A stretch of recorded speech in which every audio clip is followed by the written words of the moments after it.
ఏపీలోని కర్నూలులో గాలివాన బీభత్సం సృష్టించింది. ఉరుములు మెరుపులు భయపెట్టాయి. భారీ ఈదురుగాలులకు విద్యుత్ స్తంభాలు వృక్షాలు నేలకొరిగాయి.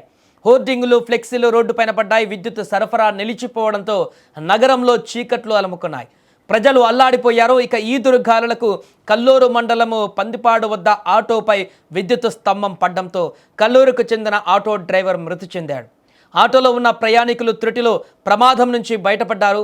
దీంతో అందరూ కూడా ఊపిరి పీల్చుకున్నారు. కానీ ఈ దారుణమైనటువంటి వర్ష బీభత్సానికి అక్కడున్న ప్రజలందరూ కూడా తీవ్ర ఆందోళనకు గురైనటువంటి పరిస్థితి. ఒకవైపు ఉదయం పూట భారీ వర్షాలు, భారీ ఎండలు, మరొక వైపు ఊహించని విధంగా వస్తున్నటువంటి ఈ వర్షాలు, రెండో రకమైనటువంటి భిన్న వాతావరణంతో ప్రజలందరూ కూడా ఇప్పుడు ఉలిక్కి పడుతున్నారు.